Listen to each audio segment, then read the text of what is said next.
What is going on, Trash Talkers? We're back with another episode for you. In today's video, we're going to be talking about which NFL rookie quarterback will make the biggest difference on their new team. That is actually going to exclude Trevor Lawrence. All that and much more coming your way right now!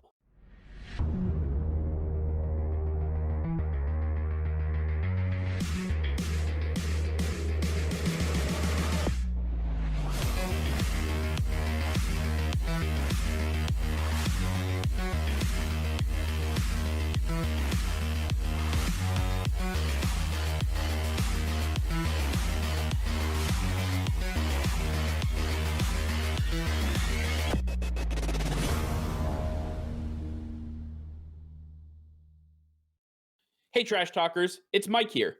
Over 93% of you who view our show each and every day are not subscribed to the channel. If you could hit that red subscribe button, it would help us out tremendously, and it is completely free for you guys. If you want to stay up to date with our daily content, then click that bell icon and you will be notified every time we go live. Nick and I both really appreciate you subscribing to the channel, and we can't wait to keep making more daily content for you.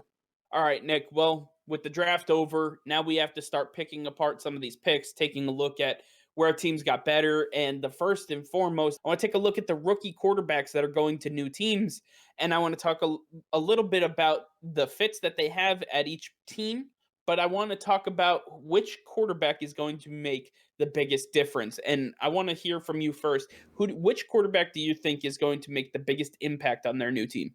Well, right, you said it right at the beginning. Trevor Lawrence is out of this conversation. We know that he has a ton of weapons. He is a great player. And so, him aside, to me, Zach Wilson is the guy. I think that the Jets did a lot this offseason, including the draft, to address offensive line and wide receiver, get him some help with weapons. They got a couple new running backs in there as well.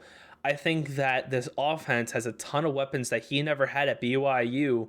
And he's a quarterback that has a chip on his shoulder. A lot of people discredit him because he comes from a smaller school, because he doesn't have the experience as other quarterbacks do. And I think that he is here to prove himself, especially in such a big market. He wants to show that he was truly worth the number 2 pick. And now when you look at this offensive line, it's definitely been upgraded with Elijah Vera Tucker now playing the other bookend. Even if he plays guard, it's still an upgrade. But then you add Tevin Coleman to the wide receiver group. Then you add Corey Davis as a big wide receiver add to Denzel Mims and Jamison Crowder, along with Elijah Moore. I mean, these are some real dogs that he gets to work with this season. I think that he could put up some really strong numbers. I think he could really compete with Justin Herbert's rookie record for number of yards passed. I think that Zach Wilson has what it takes to really surprise a lot of people. That would surprise me. I don't think Zach Wilson should start day one. I have said that from the beginning. I think he needs to sit. I think he needs to learn. Even if it's not for a full season, it needs to be for at least the first 4 or 5 weeks. He needs to learn the NFL game before he can start for the New York Jets. Because when I see the New York Jets, what I have seen, traditionally speaking, with Geno Smith, Mark Sanchez, Sam Darnold, keep going with quarterbacks that they've had in their rooms, I think that they didn't have an opportunity to learn the NFL before being thrust into the spotlight that is New York City, playing for one of the biggest franchises in the NFL with one of the biggest spotlights on your back. Zach Wilson comes from BYU, where it's a big school. He plays against some tough competition out west, but BYU and his Mormon community is not the same as New York City. It is not the New York media that he's going to have hounding him left and right. And I just don't see Zach Wilson making that sort of leap. So I'm a little surprised there. Um, my pick is going to be a little contingent, though. I'm going to go with Justin Fields. I love Justin Fields going into the pre-draft process, taking a look at all of his game film, and then watching his multiple pro days. Really saw him light up the screen, and I think he's really built well for the NFL. Justin Fields is going to not start the season with the Chicago Bears, but I do believe he will be the quarterback that ends the season for the Chicago Bears. And I believe he's going to take them to the playoffs. I think Andy Dalton, whether it's through injury or just not playing well, is going to end up getting benched, and Justin Fields will take over. He is a proven leader. He is a natural leader.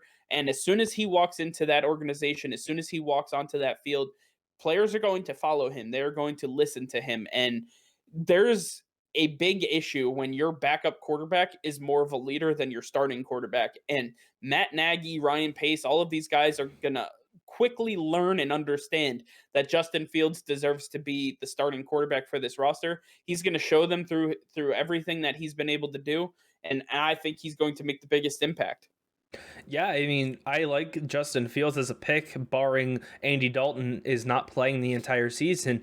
I love Justin Fields as much as you do. I believe in this kid, and I really think that he's going to turn the Chicago Bears around eventually. But as it stands right now, Zach Wilson is guaranteed the starting job in the fall, and to me, he's going to take full advantage of those 17 games that he gets to play. He is going to really surprise us. A lot of people have seen his arm talent, but he's a very good runner with the football as well. He's a great scrambler, and he's able to keep his poise under duress. And I really think that's going to really pay dividends for him in the NFL. I think that a guy like Justin Fields, he's been with big teams at Ohio State, and he's played in huge games, the national championship game. But I think that he lacks some weapons around him. He lacks an offensive line for sure. And I think that it's going to hurt him. He's not going to have the big talent he's used to from Ohio State. I think that he's not going to have as good a coaching as he did at Ohio State. And that's going to hurt him a little bit. It's going to be a rough transition for him at first, but eventually I believe he'll turn it around, just not in year one. Yeah, I mean, it's interesting to hear you talk about Zach Wilson and his ability to scramble when we're talking about a quarterback that ran a slower 40 than Mac Jones. So when we're talking about the biggest impact, I just can't imagine Zach Wilson being able to take the reins day one in New York and really take a hold of this franchise. I will continue to say that I believe Zach Wilson needs to sit. He needs to learn from a veteran quarterback. Again, it doesn't have to be for a full season. It can be for 4 or 5 games, but either way, he does need to sit and he needs to learn. He's not ready for the big stage. He's not ready for New York, and he's going to be thrust into that position.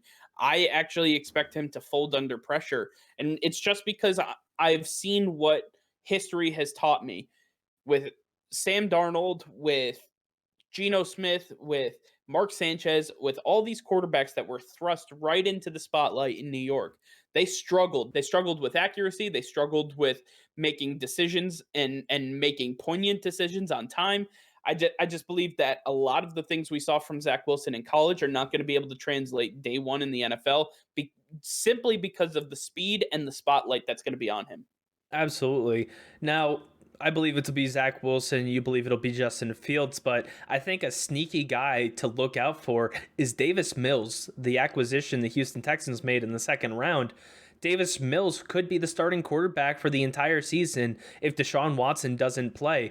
Tyrod Taylor's there as the veteran leader, but Tyrod Taylor has lost the job before multiple times, and Davis Mills didn't play that much in college and could really be the biggest steal of the draft when it's all said and done. So Davis Mills is a guy to really look out for, but as it stands, I'm still sticking with Zach Wilson. You're sticking with Justin Fields. I think one of these two guys will end up being at the top of the rookie quarterback list. Yeah, I mean, you brought up Davis Mills. That's a good point. If you haven't been keeping up with the Deshaun Watson saga, please go check out our video from yesterday. It details everything that we talk about. And just to correct you, Davis Mills was selected in the third round. But needless to say, Davis Mills actually a very sneaky choice because he could end up playing for the Houston Texans, who fully expect Deshaun Watson to not be available this season. And that's the reason they used their first draft pick in the third round to select Davis Mills, because they needed to get a quarterback under center. And that shows me they don't believe in Tyrod Taylor. And when you have the Houston Texans and Nick Caserio's doing everything in his power to get this franchise turned around after the debacle that Bill O'Brien left after he was fired, then you have to take a look at Davis Mills and say, you know what? He could end up being one of those good selections that turns out really well for this franchise. So I like the pick there. I think that's a very insightful pick. All right, well, that's going to do it for now. Thank you all for watching. Make sure to like this video and subscribe to the channel if you haven't already. Hit that notification bell. We go live every single day. That'll be all. Peace and love.